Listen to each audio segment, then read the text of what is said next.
बिस्मिल्लाहिर्रहमानिर्रहीम। अस्सलामु अलैकुम दोस्तों, उम्मीद आप सब खैर आफियत से होंगे। शाह रंगीला पार्ट 21। मोहम्मद शाह रंगीला एक रोज अपने कसर में बैठा हुआ था कि उसका एक मुशीर अजीम खान उसकी खिदमत में हाजिर हुआ। मोहम्मद शाह को उसने ताज़ीम दी। मोहम्मद शाह ने उसे मुखातिब करने में पहल की। कहने लगा, अजीम खान, तुम्हारा चेहरा बताता है कि तुम हमारे लिए कोई अच्छी खबर लेकर आए हो। कहो क्या बात है। अजीम खान ने एक बार फिर अपनी गर्दन को खम करते हुए मोहम्मद शाह रंगीला को ताज़ीम दी। फिर कहने लगा, हजूर, लाहौर से एक गाने वाला आया है। उसका नाम अंदाज खान है। उसका गाना गाने का इस कदर शोहरा है कि उसे महागायक कहा जा सकता है। उसे खुसूसी तौर पर लाहौर के वाली की बीवी बेगम जान ने आपकी तरफ रवाना किया है। बेगम जान ने जो पैगाम भेजा है उसके तहत उस गाने वाले की बड़ी तारीफ की गई है, जिसका नाम मैं आपको अंदाज खान बता चुका हूँ। याद रहे कि लाहौर के हाकिम जिक्रिया खान की बीवी बेगम जान वही थी जिसने लाहौर का एक मोहल्ला बेगमपुरा आबाद किया था। मोहम्मद शाह रंगीला के दौर में उस मोहल्ले में अनगिनत हवेलियां, उम्दा मकानात, बागात, मसाजिद, हमाम, बड़े बड़े बाजार और कब्रिस्तान तक बनाए गए थे। चूंकि उस मोहल्ले में लाहौर के हाकिम के अलावा दीगर उमरा और रऊसा रिहाइश रखते थे, इसलिए उस दौर में बेगमपुरा मुतमव्विल तरीन इलाकों में शुमार किया जाता था। अफसोस, जब लाहौर के हाकिम ने अहमद शाह अब्दाली के कासिद और पीरो मुर्शद साबिर शाह को कत्ल कर दिया तो उसका इंतकाम लेने के लिए अहमद शाह बेगमपुरा पर हमलावर हुआ और वो कत्लेआम किया कि खून के नाले बह निकले। उसके बाद फिर इस मोहल्ले पर मुसीबतें नाजिल हुई। वो इस तरह कि जब अहमद शाह अब्दाली हिंदुस्तान पर हमलावर हुआ तो उसके बाद मीर मन्नू, जो निजामुल मुल्क का बेटा था, वो यहाँ का हाकिम बना। मीर मन्नू के दौर में जब सिखों ने शोरिशें बर्पा करनी शुरू की तो मीर मन्नू ने सिखों का ऐसा कत्लेआम किया कि उन्हें अपने सामने जेर और मगलूब करके रख दिया।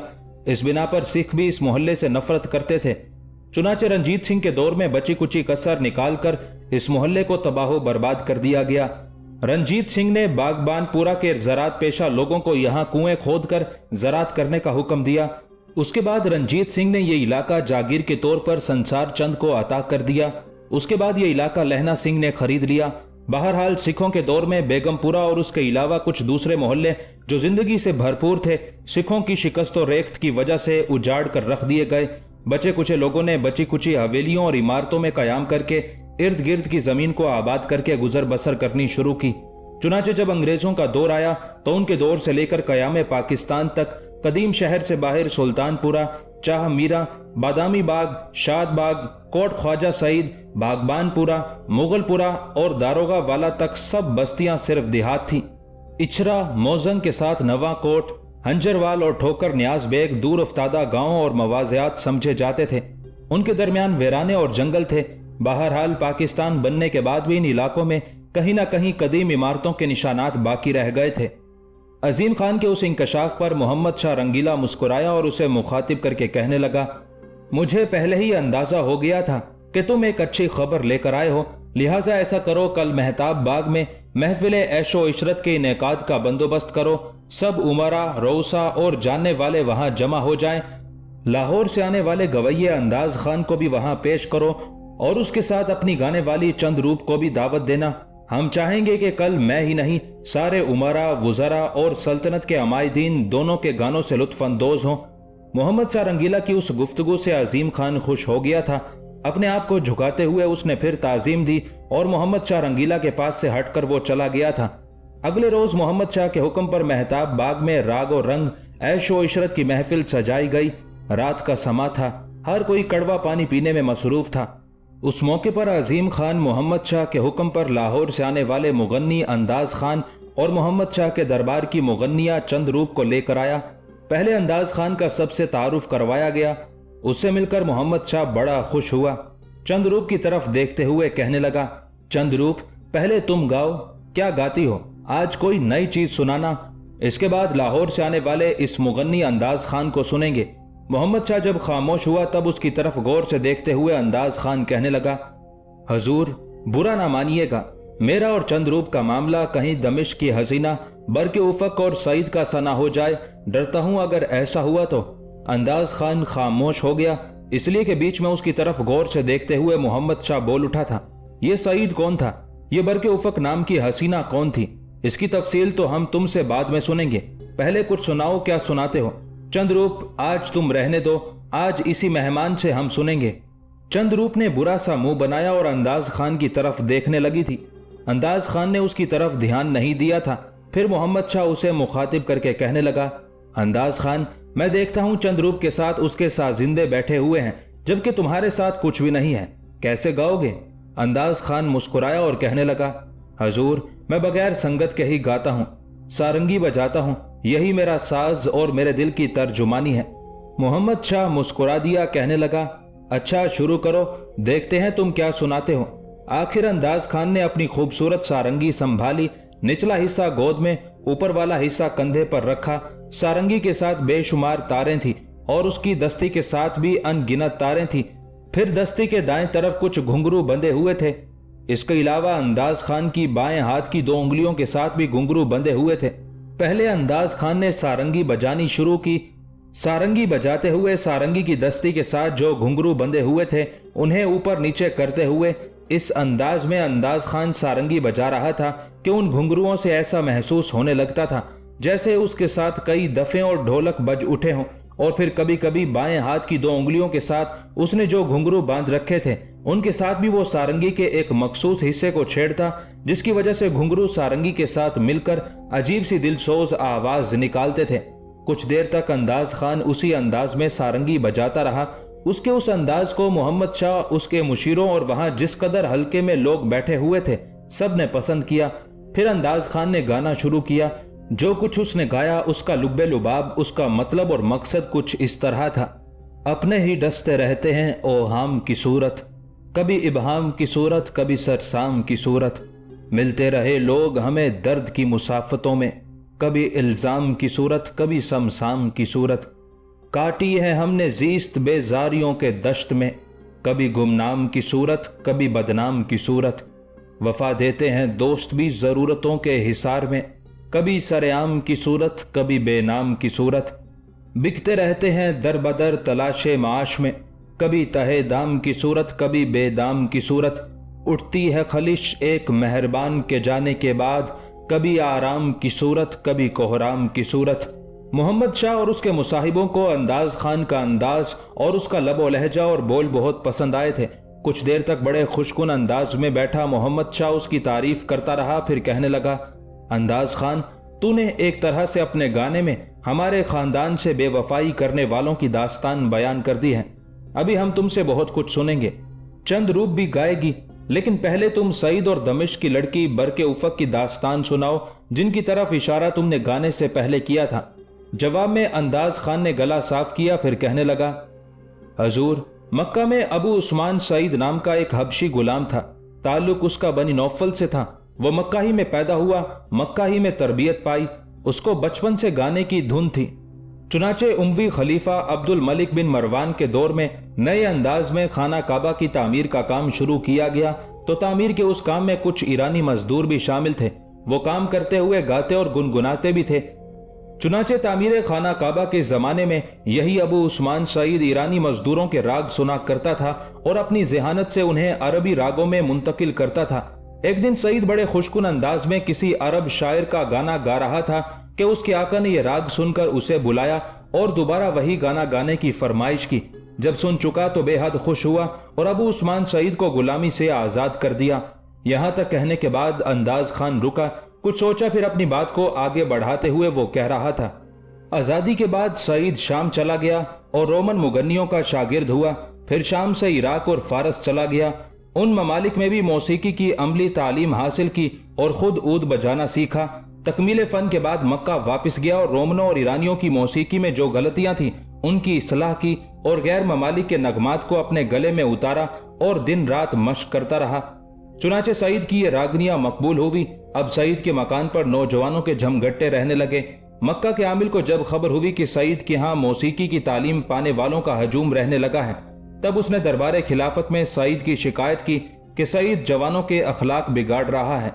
उस वक्त खलीफा अब्दुल मलिक बिन मरवान था। अब्दुल मलिक बिन मरवान ने खाना काबा का एहतराम करते हुए हुक्म दिया कि सईद की जायदाद जब्त कर ली जाए और उसे दरबार खिलाफत में पेश किया जाए।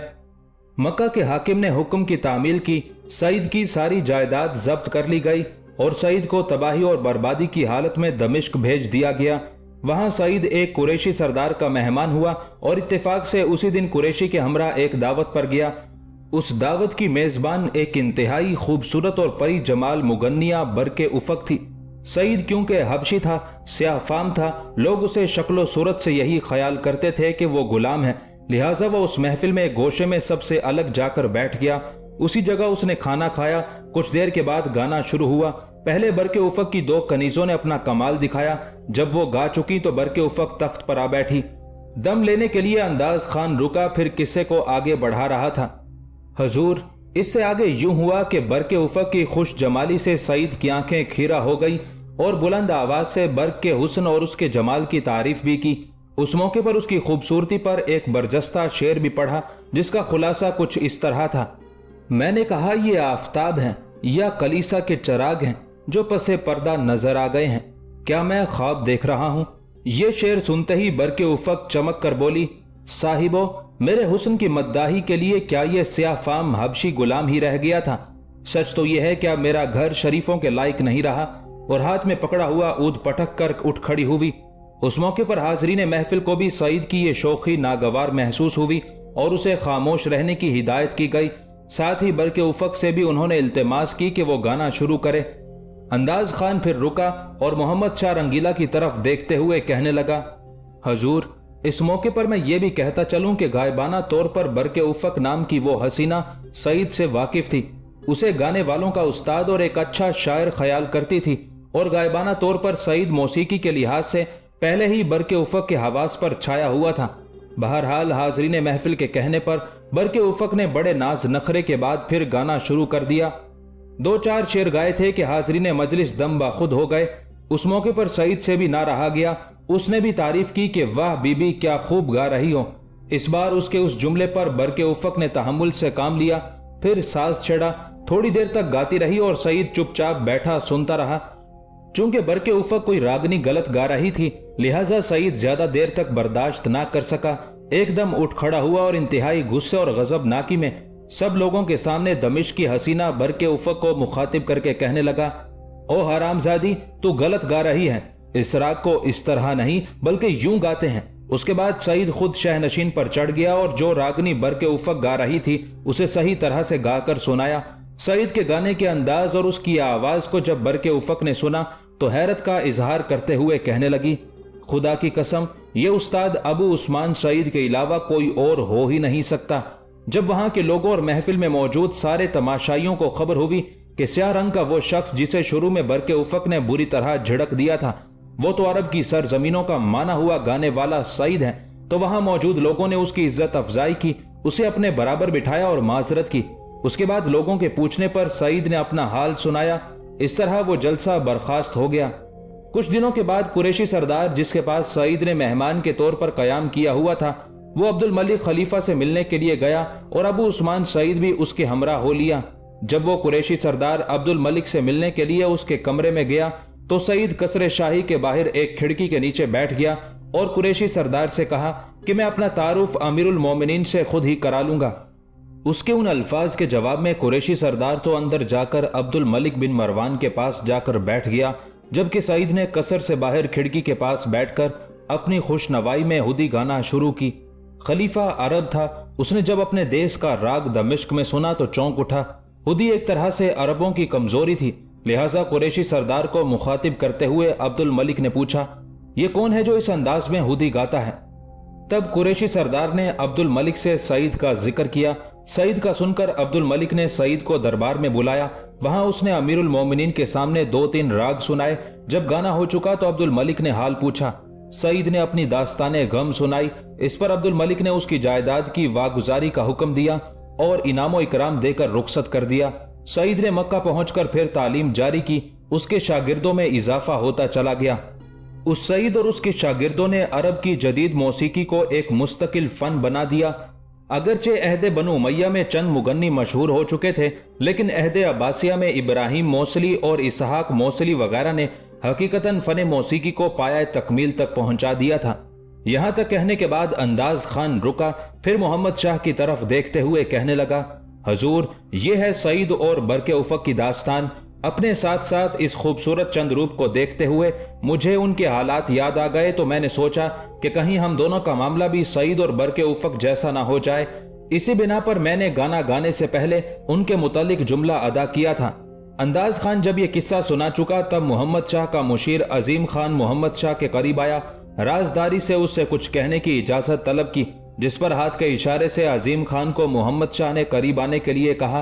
फिर सरगोशी और राजदारी में अजीम खान कहने लगा, हजूर, अभी अभी कुछ कासिद गुजरात की तरफ से आए हैं।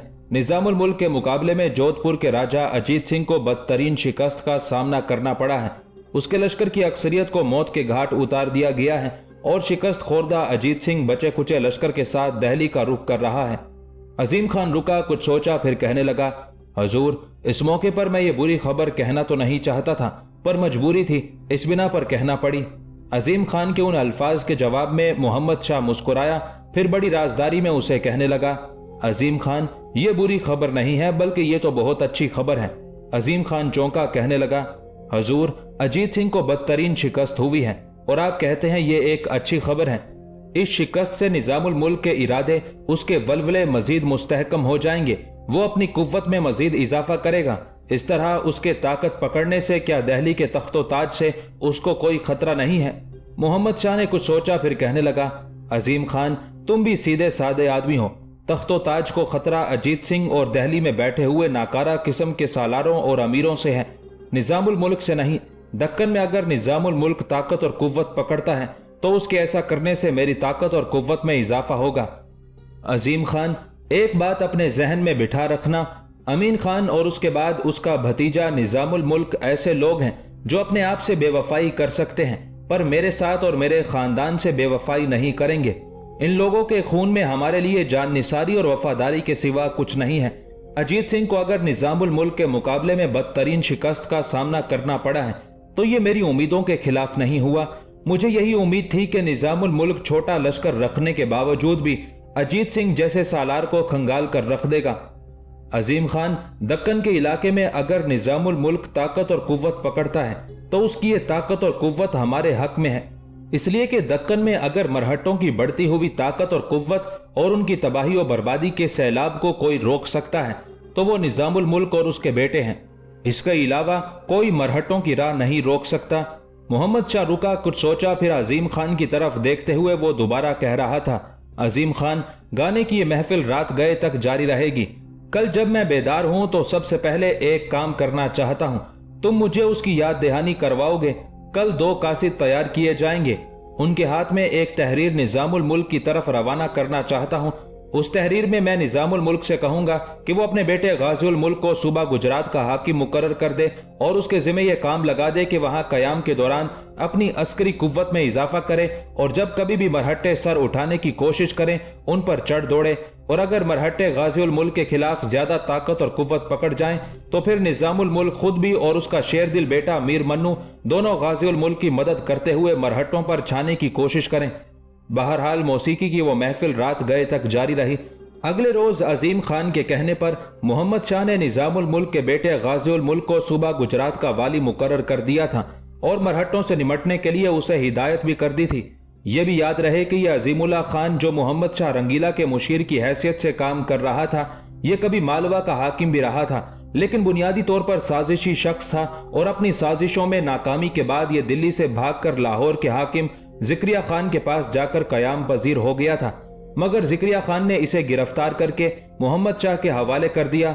इसे दिल्ली पहुंचा दिया गया, जहां वो जिंदान में डाल दिया गया और वहीं दम तोड़ गया।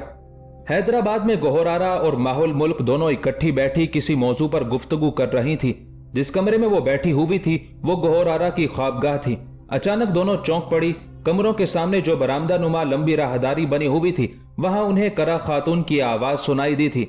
वो जोर जोर से बारी बारी गोहरारा और माहुल मुल्क को पुकार रही थी। उस पुकार पर गोहरारा और माहुल मुल्क दोनों चौंक पड़ी। दोनों उठी। जब वो कमरे से बाहर आई तो उन्होंने देखा राहदारी में आगे आगे करा खातून थी, पीछे तकदीस खानम, इबादुद्दीन और शरफुद्दीन भी आ रहे थे। उन्हें इस तरह आते देखकर गोहरारा और माहुल मुल्क परेशान सी हो गई थी। करा खातून को मुखातिब करके माहुल मुल्क बोल उठी, अम्मा क्या बात है, खैरियत तो है? आप इस तरह भागी भागी आ रही हैं। आपके पीछे अम्मी भी हैं, साथ ही भाई इबादुद्दीन है, मेरे शोहर शरफुद्दीन है। पर आपका चेहरा बताता है कि जो कुछ आप बताना चाह रही हैं उसमें खुशी पिन्हा है, इसलिए कि मैं देखती हूं आपके चेहरे पर इत्मीनान और खुशी के तासुरात हैं। माहुल मुल्क जब खामोश हुई तब बड़े शौक और जुस्तजू से करा खातून की तरफ देखते हुए गोहर आरा कहने लगी, छोटी अम्मा अगर कोई अच्छी खबर है तो जल्दी कहिए, इसलिए कि इस खानदान के लिए। गोहर आरा को रुक जाना पड़ा। इस दौरान उसका शोहर इबादुद्दीन उसके करीब आन खड़ा हुआ। गोहर आरा गौर से उसकी तरफ देखने लगी थी, यहां तक कि इबादुद्दीन गोहर आरा को मुखातिब करके कहने लगा, गोहर आरा यकीनन हम अच्छी खबर लेकर आए हैं। यह खबर आमतौर पर तो पूरे खानदान के अफराद के लिए अच्छी है, लेकिन तुम्हारे लिए यह ज्यादा अहमियत रखती है। खबर यह है कि। यहां तक कहते कहते इबादुद्दीन रुक गया, फिर अपनी खाला करा खातून की तरफ देखते हुए कहने लगा, छोटी अम्मा मैं ये खबर कह दूं या आप कहेंगी? उस मौके पर रूहानसी सी आवाज में गोहर आरा अपने शोहर इबादुद्दीन की तरफ देखते हुए कहने लगी, ये क्या बात हुई? आप जो कुछ कहना चाहते हैं फिलफोर कह दें। इस तरह रुक कर तो आप मेरा और माहौल मुल्क का इम्तिहान लेना चाह रहे हैं ताकि हम दोनों ज्यादा बेताबी का इजहार करें। उस मौके पर माहौल मुल्क भी बोल उठी और अपने करीब ही खड़े अपने शोहर शरफुद्दीन को मुखातिब करके कहने लगी, अगर भाई इबादुद्दीन नहीं बोलते तो आप ही बता दें हमारे लिए कौन सी खुशी की खबर आई है। शरफुद्दीन माहुल मुल्क की तरफ देखते हुए मुस्कुराया, फिर अपनी मां को मुखातिब करके कहने लगा, मां इन दोनों का ज्यादा देर तक इम्तिहान ना लें, जो अच्छी खबर लेकर हम आए हैं इसे कह दें। उस मौके पर करा खातून मुस्कुराते हुए कहने लगी, मेरी बच्चियों अच्छी खबर यह है कि शहाबुद्दीन पार्वती को जोधपुर से निकालने में कामयाब हो चुका है और वो दोनों लश्कर में शामिल हो चुके हैं और लश्कर 2 दिन तक यहाँ पहुंच जाएगा। यह खबर सुनकर गोहर आरा और माहुल मुल्क की खुशी की कोई इंतहा ना थी। दोनों कुछ देर तक मुस्कुराते हुए अपनी मुसर्रत का इजहार करती रहीं, फिर एक दूसरे की तरफ देखा। बेपनाह खुशी का इजहार करते हुए दोनों एक दूसरे से बगलगीर हो गई थी, फिर अलहदा हुई। माहुल मुल्क ने करा खातून को मुखातिब किया, अम्मा यह खबर आप तक कैसे पहुंची? बेटी थोड़ी देर पहले निजामुल मुल्क की तरफ से 2 कासिद आए थे। उस वक्त मैं और तुम्हारी अम्मी इबादुद्दीन, शरफुद्दीन, तुम्हारी दादी मेहरुनिसा, बड़े अब्बा फैरोज मिर्जा दीवान खाने में बैठे थे। वो वहीं आए और उन्होंने निजामुल मुल्क का पैगाम दिया कि शहाबुद्दीन पार्वती को जोधपुर से निकालकर लश्कर में शामिल हो चुका है और अजीत सिंह के साथ होने वाली जंग में भी उसने भरपूर हिस्सा लिया है। निजामुल मुल्क ने यह भी पैगाम भिजवाया है कि 2 दिन बाद लश्कर यहां पहुंचेगा और जिस दिन लश्कर यहां पहुंचेगा उसी दिन निजामुल मुल्क शहाबुद्दीन और पार्वती की शादी का एहतमाम करना चाहता है।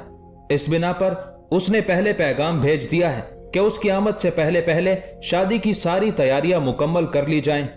उसने ये भी पैगाम भेजा है कि शहाबुद्दीन की शादी के लिए करा खातून को रुक जाना पड़ा था, इसलिए कि माहुल मुल्क बोल उठी, अम्मा आप क्या कहना चाहती हैं मैं समझ गई हूं, आप फिक्र ही ना करें। शहाबुद्दीन की शादी की ऐसी तैयारी की जाएगी कि सब लोग दंग रह जाएंगे। अभी 2 दिन बाकी हैं, हम आज का दिन भी लगाती हैं, अगले 2 दिन भी लगाती हैं, फिर देखें हवेली को कैसे हम संवारती और सजाती हैं और कैसे तैयारियों को अपने अरूज पर पहुंचाती हैं। माहुल मुल्क जब खामोश हुई तो इस बार उसकी अपनी मां तकदीस खानम गोहर आरा और माहुल मुल्क की तरफ देखते हुए कहने लगी, मेरी दोनों बच्चियों पहले ये बताओ कि तुम दोनों शहाबुद्दीन और पार्वती के लिए कौन सा कमरा उनकी ख्वाबगाह के तौर पर मुख्तस करना चाहती हो। इस पर गोहर आरा और माहुल मुल्क ने सलाह मशवरा किया। फिर गोहर आरा कहने लगी, अम्मा मेरी और माहुल मुल्क की ख्वाबगाह के दरमियान जो कमरा है ये तोशक खाने के तौर पर इस्तेमाल हो रहा है। वो कमरा मेरे और माहुल मुल्क के कमरों से खासा बड़ा भी है। अगर आप लोग इजाजत दें तो तोशक खाना हवेली के किसी पुश्ती कमरे में मुंतकिल कर देते हैं। वहां कई कमरे खाली हैं और इस कमरे को शहाबुद्दीन और पार्वती की ख्वाबगाह के तौर पर मुख्तस कर देते हैं और इसे आज ही सजाना और संवारना शुरू कर देते हैं और आज ही इसकी तज़ीन का काम शुरू करते हैं। तकदीस खानम, करा खातून दोनों ने उस तजवीज़ से इत्तेफाक किया था। फिर गोहर आरा ने अपने शोहर इबादुद्दीन की तरफ देखा और उसे मुखातिब करके कहने लगी, आप और भाई शरफुद्दीन जाएंगे नहीं, हमारे साथ काम करेंगे। पहले तोशक खाने का सारा सामान हवेली के किसी पुश्ती कमरे में मुंतकिल करते हैं। उसके बाद इस कमरे की सफाई सुथराई करने के बाद मैं और माहुल मुल्क दोनों दिन का यह हिस्सा और आने वाली शब को इस कमरे की आराइश और सजावट पर लगाएंगे। जो सामान हम कहेंगे वो बाजार से लाकर देते रहेंगे। शहाबुद्दीन और पार्वती शादी के बाद जब अपनी इस ख्वाबगाह को देखेंगे तो दोनों दंग और खुश होकर रह जाएंगे। करा खातून, तकदीस खानम और गोहर आरा की उस तजवीज़ से इत्तेफाक किया गया था फिर गोहरारा के कहने पर तकदीस खानम और करा खातून तो अपने अपने कमरों में आराम करने के लिए चली गई थी, जबकि गोहरारा, माहुल मुल्क, शरफुद्दीन और इबादुद्दीन अपने काम में लग गए थे। शहाबुद्दीन की ख्वाबगाह के अलावा 2 दिन में पूरी हवेली को सजाकर दुल्हन बना दिया गया था और जिस रोज निजामुल मुल्क अपने लश्कर के साथ हैदराबाद में दाखिल हुआ, उसी रोज शहाबुद्दीन और पार्वती की शादी का एहतमाम कर दिया गया था।